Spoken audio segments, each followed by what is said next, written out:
cái vậy rồi thì ali tụi na bị rồi chỉ để chả nhà quỷ nó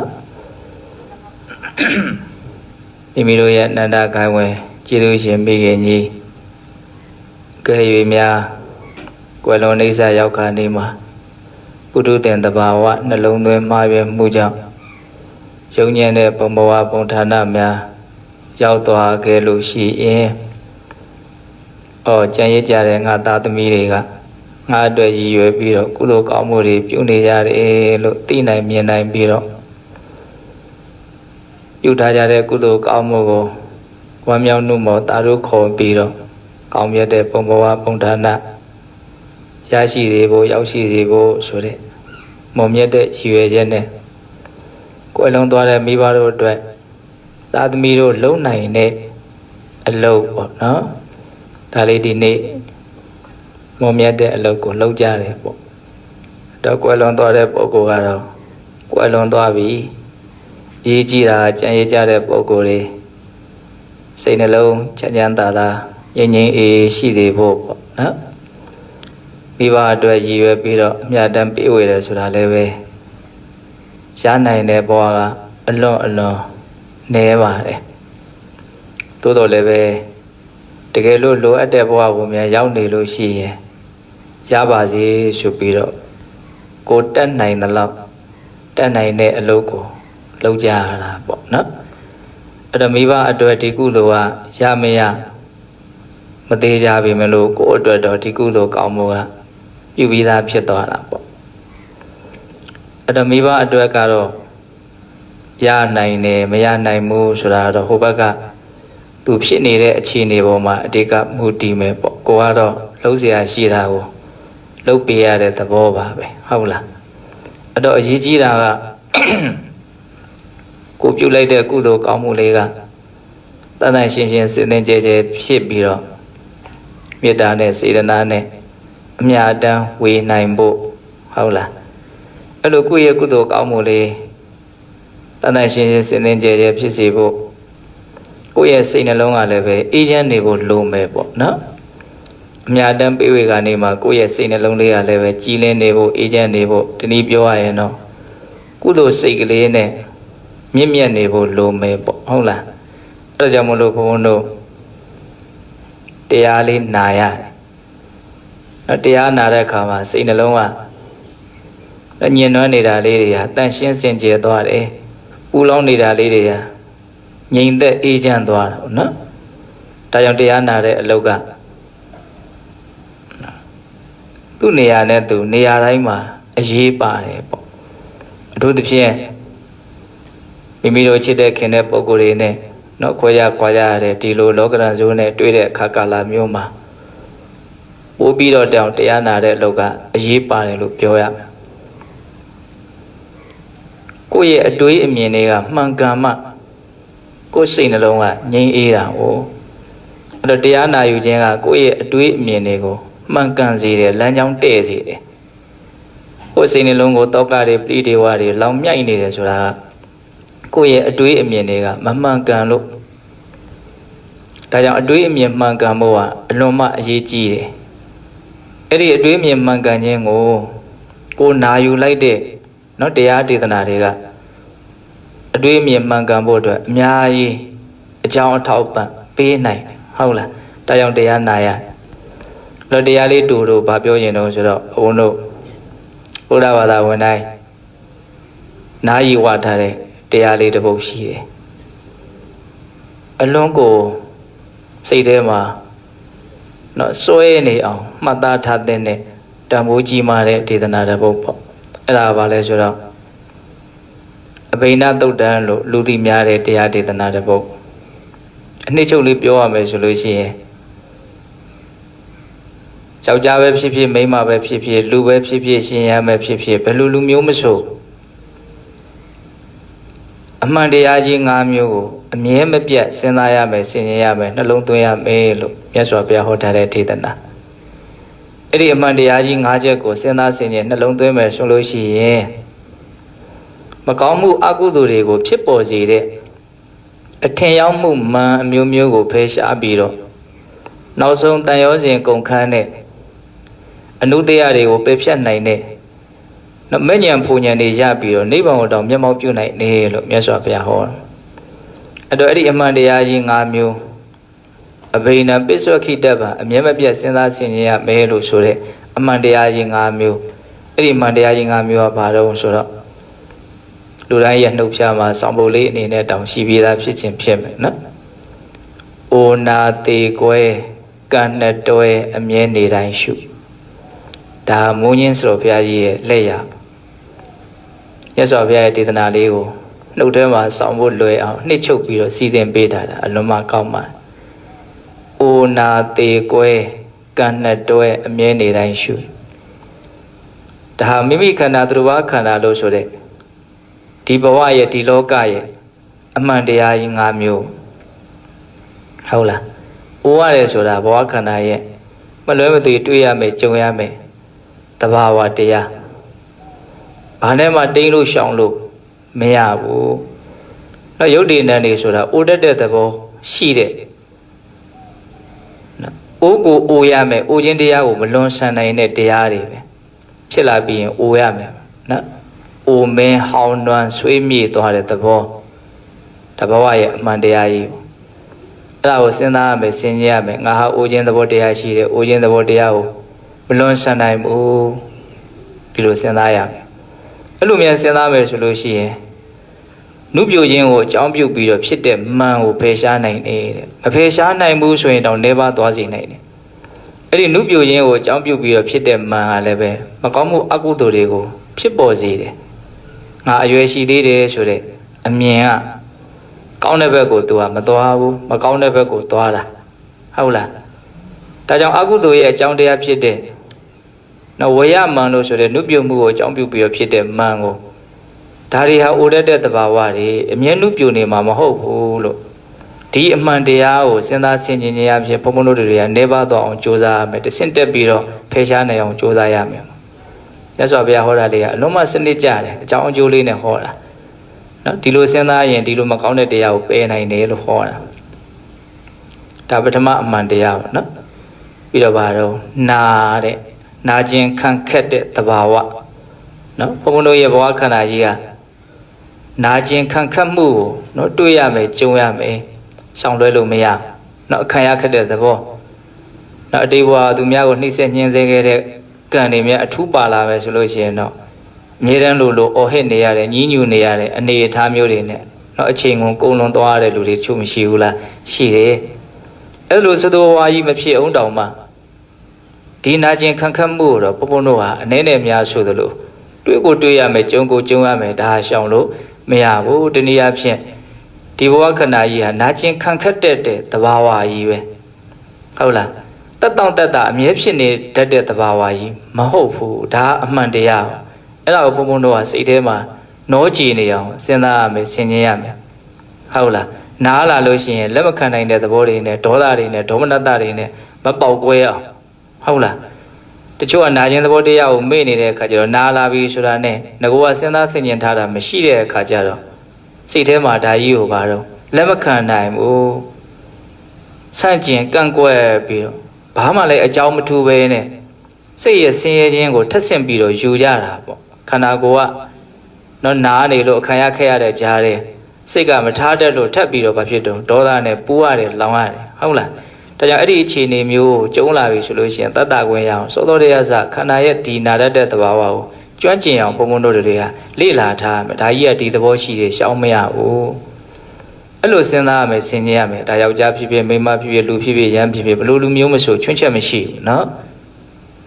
အဲ့လိုစဉ်းစားဆင်ခြင်မယ်ဆိုလို့ရှိရင်ကျမ်းမာခြင်းကိုအကြောင်းပြုပြီးတော့ဖြစ်တဲ့မှန်အလောက်ကြမှန်အဲ့ဒါကိုဖယ်ရှားနိုင်တယ်သို့မဟုတ်နေပါသွားစေလိမ့်မယ်အဲ့ဒီမှန်လည်းပဲမကောင်းမှုကိုဖြစ်စေတဲ့အတွက်ကြောင့်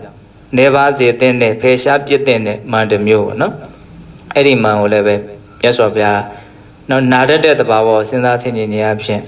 နေပါစေရမယ်ဖယ်ရှားပြစ်ရမယ်လို့ဘယ်လိုဟောတာအိုခြင်းနာခြင်းပြီးတော့ပါတော့သေဆုံးခြင်းပျက်စီးခြင်း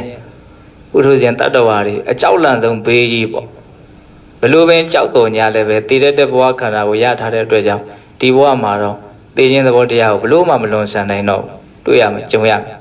ဒါ ဖះတော်မှာရှောင်လွှဲလို့မရတဲ့အမှန်တရားကြီးမသေးခြင်းမှုဆိုရင်တည်တဲ့ခန္ဓာမရအောင်လုပ်ဖို့ပဲဒီတနည်းပဲရှိဟုတ်လားတည်တဲ့ခန္ဓာဘာလို့ရနေတာတော့ဘောဟာဒုက္ခသစ္စာပဲဆိုတဲ့ဘောဟရဲ့မကောင်းတဲ့အချက်အမှန်တရားကြီးကိုမမြင်တဲ့အတွက်ကြောင့်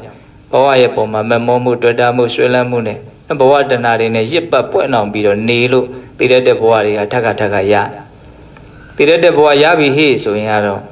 ဘာလို့မှမရသေးကိုတည်ရလိမ့်မယ်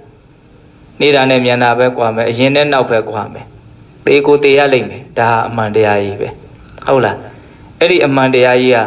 စဉ်းစားဆင်ခြင်မယ်ဆိုလို့ရှိရင်အလွန်ကြီးမားတဲ့အစွမ်းအာနိသင်ထွက်တယ်အဲ့ဒါဘာလို့ဆိုခံနိုင်ရည်ပေါ့နော်ပျက်စီးလာပြီဆိုရင်အများစုကတူကိုမခံနိုင်ဘူးကိုချစ်တဲ့လူတွေပျက်စီးပြီဆိုမခံနိုင်ဘူးလက်မခံနိုင်ဘူးမခံနိုင်လို့ငိုတာပေါ့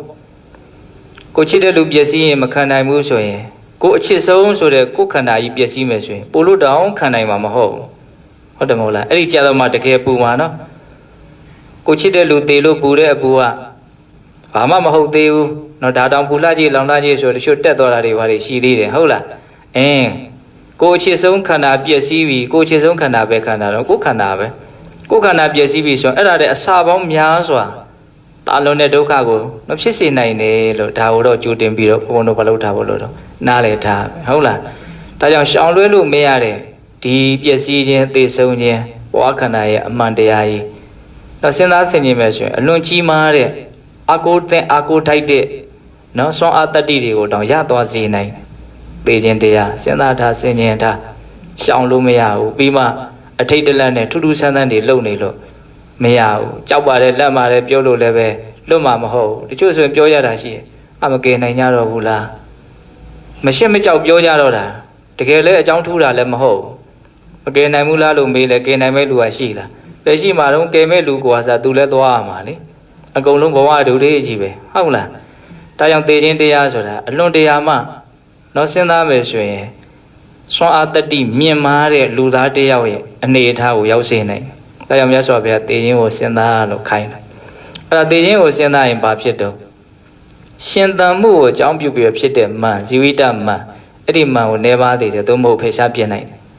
အဲ့ဒီမန်လည်းမကောင်းမှုကိုဖြစ်စေလို့မြတ်စွာဘုရားဖယ်ရှားတဲ့မန်တစ်မျိုးလို့ခေါ်တာ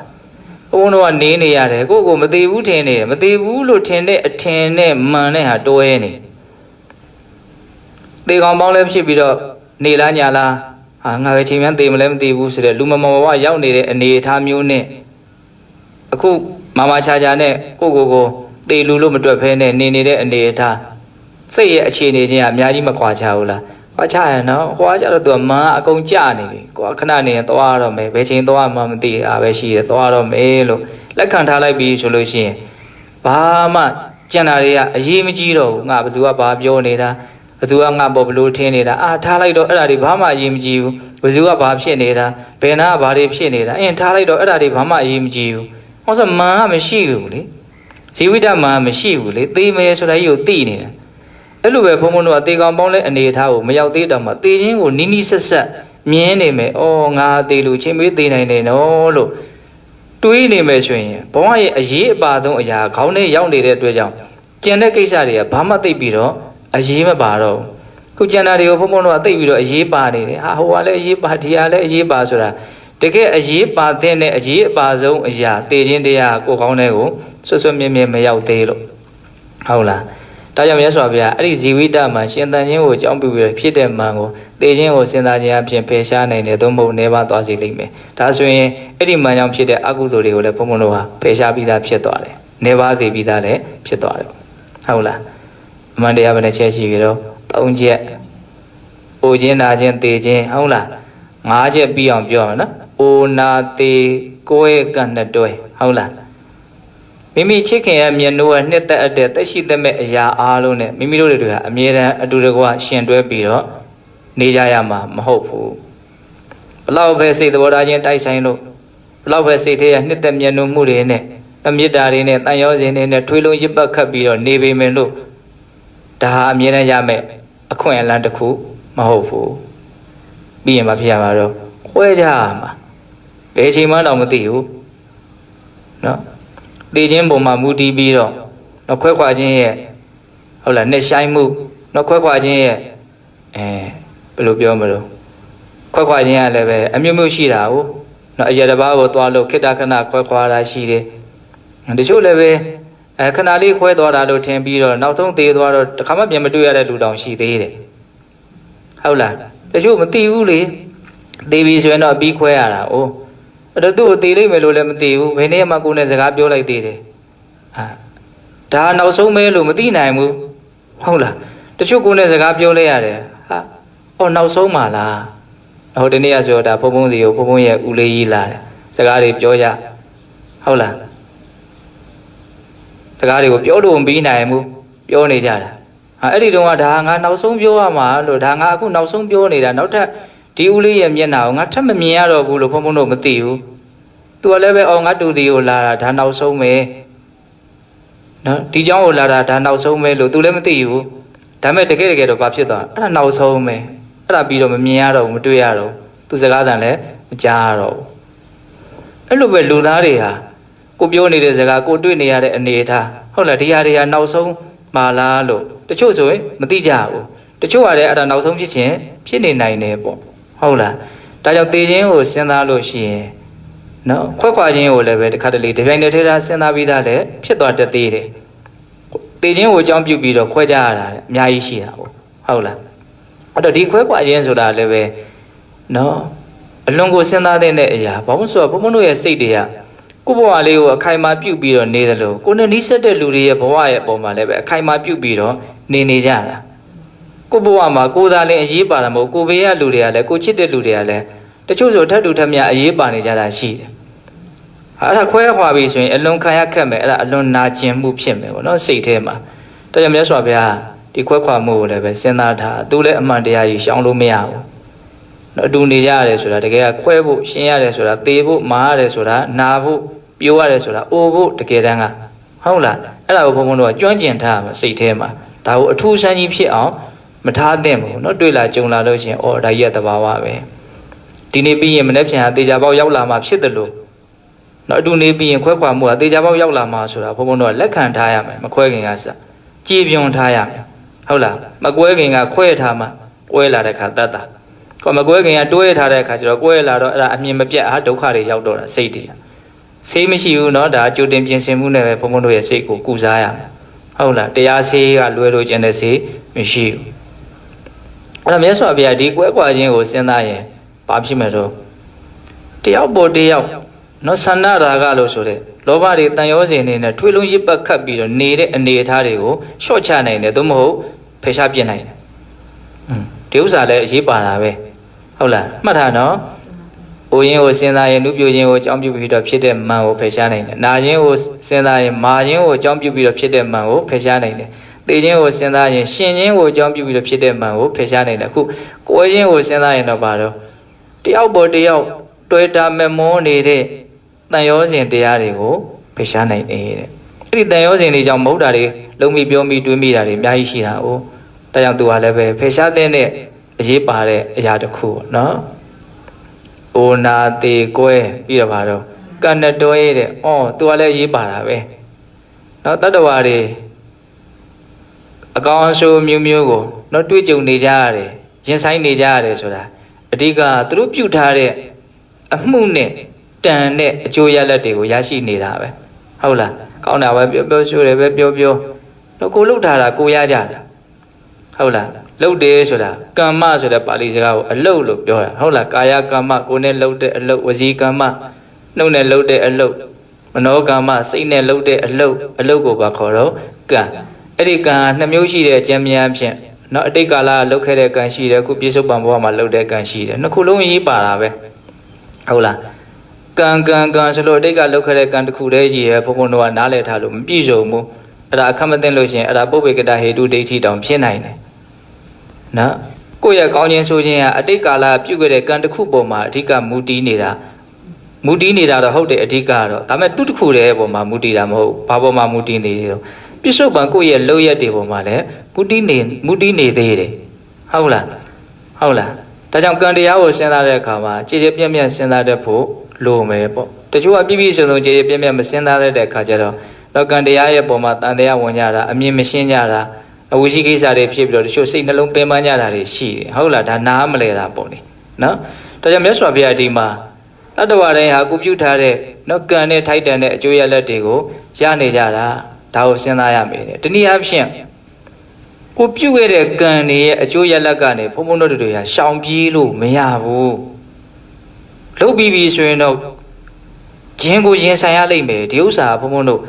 လှုပ်ပြီးပြီဆိုရင်အလုံးနဲ့အကျိုးရလဒ်ကြားထဲမှာဘုံဘုံတို့ဖြတ်တော့ပြစ်ချင်လို့မရဟုတ်လားဆိုရမကောင်းတာလှုပ်တယ်ဆိုရင်ဝင်ဆောင်တော်လာချေရဲ့နောက်ကိုလှည့်ပင်းရလိုက်တယ်လို့မကောင်းတဲ့အကျိုးဆက်ကတော့လိုက်နေမယ်ဖြတ်ချင်လို့ဖြတ်ထားခဲ့ခြင်းလို့မရဘူးကောင်းတာလုပ်ပြီးရင်လည်းပဲချမ်းသာဒုက္ခလိုက်မှာပဲကိုယ်ကိုမုန်းလို့တခြားလူကလာပြီးတော့အဲ့ဒါကိုဖြတ်တော့ပြစ်ချင်လို့မရဘူးသူအကြောင်းနဲ့အကျိုးနဲ့ကဘာဖြစ်နေတော့ဆက်နေတယ်ဒါကိုဘုံဘုံတို့ကခွဲပြစ်ချင်လို့မရဘူးရင်မဆိုင်ခြင်းမူးဆိုလို့မရဘူးဘဝမှာအဲ့ဒီကံတရားကိုပြုပြီးလို့ရှိရင်အကျိုးရလဒ်ကိုမရအောင်နော်ရှောင်လွှဲနိုင်တဲ့တတ္တဝါဆိုတာမရှိဘူးဘယ်သူမှလွန်ငင်းချမ်းသာခွင့်မရှိဘူးအဲ့တော့ကံတရားအမြဲတမ်းပြုနေကြတာဘုံဘုံတို့ကဟုတ်လားအဲ့တော့အဲ့ဒါပြုတ်ပြီးရင်အဲ့ဒါနဲ့တန်တာကိုဘုံဘုံတို့ကြိုက်မကြိုက်လက်ခံရမှာဒါကိုပြောတာအဲ့ဒီလောက်ထိစဉ်းစားမှနော်ကံအကြောင်းစဉ်းစားတာပို့ပြီးတော့လေးနဲ့တာအော်ငါအမြဲတမ်းကံတွေကိုထုတ်လုပ်နေတာအဲ့ဒီအကျိုးဆက်တွေကငါကြိုက်တာမကြိုက်တာကို तू ကငဲ့ကွက်နေမှာမဟုတ်ဘူးလာတရားရှိတာလားနေမှာငကိုတော့ကလည်းငါအမျိုးမျိုးမိုက်မဲတွေရောအမှန်ကန်တာတွေရောအမျိုးစုံကိုအကြောင်းပြုပြီးတော့ကံတွေကိုထုတ်လုပ်ခဲ့တာအဲ့ဒီဟာတွေရဲ့အကျိုးဆက်တွေကအခုလာနေတယ်ငါကြိုက်မကြိုက်ဒါငါရှင်ဆိုင်ရမှာတွေ့ရမှာကြောမှာအဲ့လိုပဲတတ္တဝါတိုင်းဒီတိုင်းပဲသွားနေတာအဲ့လိုရမှာတော့စဉ်းစားရမယ်ဆင်ခြင်ရမယ်အဲ့ဒီကံကိုစဉ်းစားလို့ရှိရင်ဘာဖြစ်တုံးတဲ့ဆင်းရဲဒုက္ခရဲ့အကြောင်းတရားဖြစ်တဲ့မကောင်းမှုအကုသိုလ်ဒုစရိုက်ကိုဓာတ်ရိုက်ဖယ်ရှားနိုင်တယ်သူကစွန့်ရနော်အကုသိုလ်ကိုဓာတ်ရိုက်ဖယ်ရှားနိုင်တယ်သို့မဟုတ်နေပါသွားစေနိုင်တယ်ဟုတ်တယ်ကံကိုစဉ်းစားလိုက်ရင်ကိုယ့်ကိုဒုက္ခဖြစ်မဲ့ဒုက္ခပေးမဲ့အရာကိုမလုပ်ချင်တော့ဘူးကိုယ့်ကိုဆင်းရဲသွားအောင်စီရင်မဲ့လူကိုမခန့်ရင်တော့ဘူးပေါ့နော်တကယ်တမ်းကိုခန့်တဲ့အမှုတန်းကကိုယ့်ကိုပြန်ပြီးတော့စီရင်လိုက်တယ်လို့ပဲကိုလှုပ်လိုက်တဲ့အလုပ်ကကိုယ့်ကိုပြန်ပြီးတော့မလုပ်တော့စီရင်တာဟုတ်လားတန်ဝတန်ဖြစ်တန်ကြီးတဲ့နဲ့လဲစဉ်းစားကြည့်ပေါ့ဟုတ်လားတန်ကြီးအတန်အဖြစ်တယ်သူ့ရဲ့ဖြစ်ပေါ်ကတန်ကိုပဲမလုပ်တော့ဖြစ်စည်းတယ်အဲ့လိုပဲတတ္တဝါတွေဆိုတာကိုပြုတ်ထားတဲ့အမှုကနေပြီးတော့နောက်ကောင်းခြင်းဆိုခြင်းတွေပေါက်ဖွားပြီးတော့ခံစားရင်းနဲ့ဘဝတန်တရားခီကိုသွားနေကြတယ်နော်ဒါကိုစဉ်းစားရမယ်အဲ့ဒါကိုစဉ်းစားရင်ဘာဖြစ်တော့အကုသိုလ်ဒုစရိုက်ကိုဓာတ်ရိုက်နေပါစေတယ်ဖယ်ရှားနိုင်တယ်အိုနာသေးကွဲကံနဲ့တွဲအမြဲနေတိုင်းရှုဟုတ်ပြီနော်အဲ့ဒါကိုစဉ်းစားရင်ဘာအကျိုးရမလဲဆိုတော့တွဲပြီးတော့မြတ်စွာဘုရားပြောတာနောက်ဆုံးအရေးပါတဲ့အပိုင်းလေးဘုံဘုံပြောခြင်းတယ်နော်ဘာကြီးကျော်တော့အဲ့ဒါကိုတေချာစဉ်းစားအဲ့ဒါဘာလဲဆိုတော့ဒီအမှန်တရားကြီး၅ချက်ကိုစဉ်းစားတဲ့နေရာမှာကိုတယောက်တည်းဒါဒီလိုဖြစ်နေတာဒီလိုဖြစ်ရမှာဒါကိုမလွန်ဆိုင်နိုင်တာလို့စဉ်းစားယုံမျှတယ်မပြည့်စုံဘူးတတ္တဝါအားလုံးကဒီအမှန်တရားကြီး၅ချက်ကိုမရှောင်နိုင်ဘူးတတ္တဝါတိုင်းကဒီအမှန်တရားကြီး၅ချက်ကိုမလွန်ဆန်နိုင်ကြဘူးအားလုံးဟာဒါကိုတွေ့ရမယ်ကြုံရမယ်လို့ဒီတဘာဝဟာငါတယောက်တည်းဖြစ်နေတဲ့တဘာဝမဟုတ်ဘူးတလောကလုံးမှာဖြစ်နေတဲ့တဘာဝလို့ဉာဏ်ကိုချဲ့ပြီးတော့စဉ်းစားဆင်ခြင်ရမယ်အပိုင်းအဲ့ဒါကိုမြတ်စွာဘုရားတပိုင်းအနေနဲ့သိတတ်ထားဟောတာဟုတ်လားနောက်အိုခြင်းကိုစဉ်းစားရင်ကိုတယောက်တည်းအိုတာကိုစဉ်းစားအစရတော့ပေါ့နော်နောက်ကျွမ်းကျင်ပြီဆိုရင်ပါတော့အကုန်လုံးမြင်သမျှကိုစဉ်းစားမယ်ကိုဘေးရလူတွေအိုလူလေးတွေအိုလောင်းလေးတွေဟုတ်လားလူသေးသွားပြီဆိုရင်မตาလောင်းလို့ခေါ်ကြတယ်မตาမယာဖြစ်တော့မဲ့ဟာအမှန်ဖြစ်နေပြီအမှန်မตาလောင်းဆိုတဲ့ကသေးပြီးမှခေါ်တဲ့စကားဆိုတာတဲ့မသေးခင်ခေါ်တဲ့စကားဆိုပိုးတောင်မှန်သေးတယ်မตาမယာဖြစ်မဲ့အလောင်းလျာလေးနော်ဖျားဖြစ်မဲ့အလောင်းလျာကိုဖျားလောင်းဟုတ်လားနော်မตาလောင်းလို့ခေါ်ကြတာဟုတ်လားအိုလောင်းနာလောင်းသေလောင်းတကယ်ကဟုတ်လားဒါဖြစ်ကိုဖြစ်မှာသေချာပေါက်ပေါ့နော်အဲ့လိုစဉ်းစားတဲ့ခါမှာဘုံဘုံတို့ကကိုတူလေးတယောက်တည်းကိုစဉ်းစားတာနဲ့ဘလို့မှမပြည့်စုံဘူးအားလုံးသောတတ္တဝါတွေပထမအဆင့်ကတော့ကိုဘေးကလူတွေကိုအကုန်စဉ်းစားဟုတ်တယ်အထူးသဖြင့်သေခြင်းကိုစဉ်းစားရင်လေကိုဘေးကလူတွေကလည်းသေလူကိုချစ်တဲ့လူတွေကလည်းသေလူလို့စဉ်းစားရင်ဘုံဘုံတော်မြင်စိတ်ထဲအလွန်ပေါ့သွားတာပဲနောက်ရှင်အဲ့ဒီလူနဲ့ပတ်သက်ပြီးတော့လေးနေသေးတယ်သူကငါ့ကိုဘလို့မြင်မှာသူ့အတွက်ငါဘာလုပ်ပေးအောင်မဘလို့ညာလို့ဟာတန်ရောစင်နေနဲ့ဟာ ဟာသူလည်းတေးမှာပဲဆိုတော့တော်တော်ရှင်းသွားတယ်မအဲ့တော့တခါတည်းဘုန်းကဆင်းရအင်းတေးချင်းမှလည်းပဲအဲ့လိုကောင်းတဲ့အချက်ကလေးတွေလည်းရှိနေပါလားပေါ့ကိုကလည်းတေးလူလို့စဉ်းစားရင်တိတ်အရင်ပါတော့ဩတေးသွားပြီးတော့မှာပဲဒီဘဝရဲ့အစဉ်ပြေတာမပြေတာတွေကိုပြောတာပါတော့ကြိုက်တာတွေမကြိုက်တာတွေသိပြီဆိုတာနဲ့ပြီးပြီးသူဘယ်သူကဘာပြောရင်အဲ့ဒါကိုသိတော့တာမဟုတ်ဘူးလေဟုတ်လားစဉ်းစားကြည့်နော်တေးချင်းကိုစဉ်းစားလို့စိတ်နှလုံးအေးချမ်းတယ်ဆိုတာကိုအပေါ်ရင်လေးဘုံဘုံပြောကြည့်တာအဲ့ဒါလိုပဲကိုဟာတေးရမှာဖြစ်တယ်လို့ဘေးကလူတွေလည်းတေးရမှာလို့တေးလူတွေလို့စဉ်းစားအဲ့ဒီလူတွေနဲ့ပတ်သက်တဲ့အရှုပ်အထွေးတွေလည်းပဲစိတ်ထဲမှာပါတော်တော်ရှင်းသွားတယ်လို့ဘုံဘုံထင်တယ်ဟုတ်လားဒါကြောင့်အကုန်လုံးကတေးရမှာလို့စဉ်းစားအញ្ញမ်းပို့ပြီးတော့မြင့်လာဟုတ်လားအိုခြင်းနာခြင်းသေခြင်းခွဲခွာခြင်းကံတော့ကိုတယောက်တည်းစဉ်းစားလို့မပြည့်စုံဘူးအားလုံးကိုစဉ်းစားရမယ်အဲ့ဒါမြတ်စွာဘုရားဘယ်လိုဟောတာတော့နာခောအဟိညေဝေကောမရဏဓမ္မမရဏအနတ္တိတောအထာခောယဝတတတ္တနာအာဂတိဂတိရှုတိနောဥပပတ္တိတဗ္ဗေတ္တမရဏဓမ္မမရဏအနတ္တိတတိအဓိပ္ပာယ်ကငါတယောက်သေးသာလျင်တော့ဒီသေခြင်းတရားကိုတွေ့ရတာမဟုတ်ဘူးမလွန်ဆန်နိုင်တာမဟုတ်ဘူးတော့ဖြစ်လာသည်မြထွက်ခွာသွားကြမဲ့နော်ဂတိရှုတိဥပပတ္တိဟုတ်လားမွေးဖွားလာကြတဲ့တတ္တဝါမှန်သည်မြအကုန်လုံးတဗ္ဗေတ္တအကုန်လုံးတတ္တဝါတွေဟာသိကြလိမ့်မယ်လို့အဲ့လိုစဉ်းစားရမယ်တဲ့အဲ့လိုစဉ်းစားတော့ဘာဖြစ်တုံးလဲတတ္တတန်ထာတအဘိနပိစ္ဆဝခါတော့နမေကောတင်္စာယတိအဲ့လိုစဉ်းစားလို့ရှိရင်မဲ့ဆိုတဲ့လမ်းကြောင်းပေါ်လာတယ်တဲ့ဒါလေးဟုတ်ဘုံဘပြောနေတာသူ့ရဲ့အရေးပါမှုအကျိုးရလက်ကြီးမားမှုကိုပြောတာနော်ငါတယောက်တည်းသိရမှာမဟုတ်ဘူးငါတယောက်တည်းဒီ၅မျိုးနဲ့တွေ့ရမှာမဟုတ်ဘူးအကုန်လုံးဒီ၅မျိုးနဲ့တွေ့ရမယ်လို့တော့စဉ်းစားလို့ရှိရင်မက်ကောတင်္စာယတိမက်ဖြစ်ပေါ်လာတယ်အဲ့တော့မက်ဆိုတာမက်ကဆိုတာလမ်းကြောင်းဘာလမ်းလဲဒါဘုံဘတွေးမိတာတော့နိဗ္ဗာန်ရောက်မဲ့လမ်းငြိမ်းအေးမှုစီကိုရောက်သွားမဲ့လမ်းပေါ့နော်အဲ့ဒီလမ်းပေါ်လာပြီဆိုရင်တဲ့သောတမက်ကအာတိဝတိဘာဝတိဘဟုလီကရောတိအဲ့ဒီလမ်းကိုကျင့်ဖန်များစွာပွားများတယ်နော်ကျင့်ဖန်များစွာနှလုံးသွင်းတယ်မှီဝဲတယ်ဆိုတော့အဲ့လမ်းကိုရှောက်နေနော်လမ်းလေးရပြီဆိုဘာလုပ်မလို့ရှောက်လို့ရှိရင်ခီးရောက်မှာပေါ့ဟုတ်လားအဲ့တော့ဘုံဘုံတို့လမ်းလေးအရင်ပေါ်အောင်လုပ်ရမှာနော်လမ်းအရင်ပေါ်အောင်ဘယ်လိုလုပ်မလို့ငါတယောက်တည်းဖြစ်တဲ့ကိစ္စမဟုတ်အားလုံးဖြစ်တဲ့ကိစ္စဒါကိုခဏခဏစဉ်းစားရင်လမ်းဖြစ်လာမယ်လမ်းဖြစ်လာလို့အဲ့ဒီလမ်းကိုခဏခဏရှောက်မယ်လမ်းကိုမှီဝဲမယ်လမ်းကိုပွားများမယ်ဆိုလို့ရှိရင်နော်မက်ကင်ကိုပွားများမယ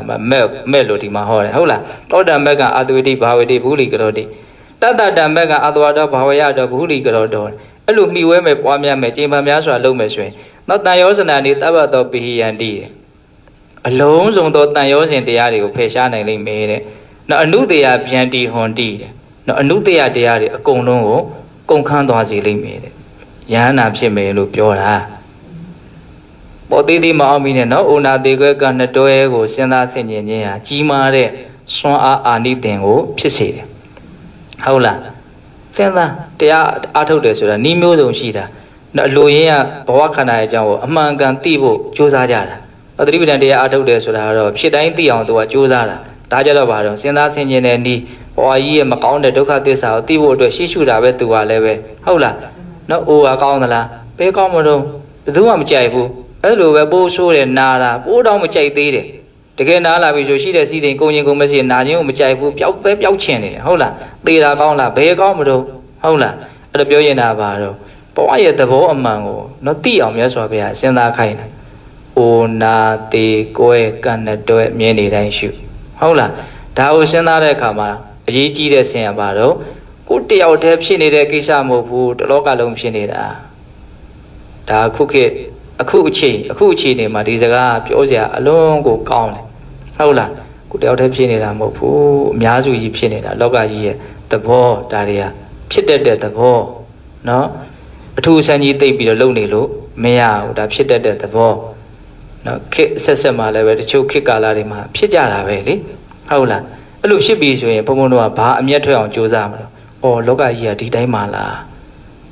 းနော်လောကကြီးရဲ့သဘောကွာတာဒီတိုင်းမှာလားလို့ဘုံဘုံတို့ကတိတဲ့အမြင်ကိုရအောင်ကြိုးစားရမယ်အဲ့ဒါဆိုရင်ဘာဖြစ်လာမလို့မက်ဖြစ်ပေါ်လာမယ်တဲ့နော်လောကကလွတ်မြောက်ကြောင်းကိုနော်လွတ်မြောက်ကြောင်းလမ်းကိုရှောက်အောင်ရောက်သွားမှာနော်နောက်မှဆိုရင်လောကရဲ့အကြောင်းကိုမသိဘဲနဲ့လောကတွေပဲခြားလည်းပဲရမ်းနေအောင်သွားခြင်းနေမှာလေဟုတ်လားဟောလောကကြီးကနော်ပြုံမိုးတဲ့အရာကြီးမဟုတ်ပါလားသူ့ကိုထားခဲ့တဲ့နဲ့လွတ်မြောက်အောင်လုပ်တဲ့အရာကြီးပါလားလို့တိအောင်ဉာဏ်ကိုမြင့်အောင်ဘုံဘုံတော်ဒါကိုနော်အမြင်ကျေအောင်ကြိုးစားရမယ်ဒီမှာမြတ်စွာဘုရားဓာတ်ရိုက်ဟောတာဟုတ်လား တယောက်တည်းဖြစ်တဲ့ကိစ္စမဟုတ်ဘူးအဟင်ကြီးဝေကောပါငါတယောက်တည်းဖြစ်တဲ့ကိစ္စမဟုတ်ဘူးနော်တပ်ပေတတ်တာအလုံးစုံသောတတ္တဝါတွေကဒီဟာတွေးကြရမယ်ကြုံကြရမယ်ဖြစ်ကြရမယ်အဲ့လိုမြန်စဉ်းစားရင်မက်ဖြစ်လာမယ်အဲ့ဒီမက်ဖြစ်လာပြီဆိုရင်အဲ့ဒါကိုပွားများမယ်မှီဝဲမယ်ကြည်မများစွာအထုတ်မယ်ဆိုရင်ဘာပြောထားတော့တန်ရောဇနာတွေတပ်ပတ်တော်ပြီးရန်ဒီတန်ရောစဉ်အကုန်လုံးကုန်သွားမယ်ငါတို့မတန်ရောစဉ်တွေကများလိုက်တာဘလို့မြန်ဖြစ်ရမလဲမသိဘူးမှအခုနီးတွေ့ပြီလို့မဆိုနိုင်ဘူးလားဆိုနိုင်တယ်ဟုတ်လားအနုတ္တရာပြန်ဒီဟွန်ဒီဘွားတန်တရားလျှောက်လုံးကတော့ကိုယ်စိတ်ထဲမှာအနုတ္တရာသဘောအနေနဲ့ကိန်းလာတယ်မကောင်းတဲ့ဓာတ်တွေအနုတ္တရာ9ပါးရှိတယ်ဟုတ်လားမကောင်းတဲ့ဓာတ်တွေအကုန်လုံးဘာလို့သွားမလို့နော်ဖြတ်တောက်သွားနိုင်မှာအကုန်ခန်းသွားစေလိမ့်မယ်ဖယ်ရှားပြစ်လိမ့်မယ်လို့အဲ့လိုမျိုးဆိုပြဟောတာဟုတ်လားဒါကရုပ်တရက်နော်အခုလောလောဆယ်လောင်နေတဲ့တောကပတိဒေဝမီးကိုငိမ့်သက်နိုင်ုံမြမကဘူးနော်တခြားလုံးလောင်ခဲ့တဲ့လောင်လက်တက်မီးတွေကိုပါငိမ့်သက်ပေးနိုင်တဲ့အစွမ်းရှိတယ်လို့မဆိုနိုင်ဘူးလားဆိုနိုင်တယ်ဟုတ်လားဒါကြောင့်တရားနာရတယ်ဆိုတာစိတ်နှလုံးကိုငြိမ်းအေးစေတယ်တတ်တာရစေတယ်ဆိုတာကိုယ့်ရဲ့စဉ်းစားပုံစဉ်းစားနည်းလေးတွေအမြင်လေးတွေအတွေးလေးတွေကလမ်းတဲ့သွားလို့အဲ့ဒီအကျိုးရလဒ်ကိုရတာဟုတ်လားကဲမိနစ်30တောင်ကြော်သွားပြီနော်လှူရရှိတာလေးတွေလှူပြီးတော့ရေးသက်ချကြရအောင်ဟုတ်လား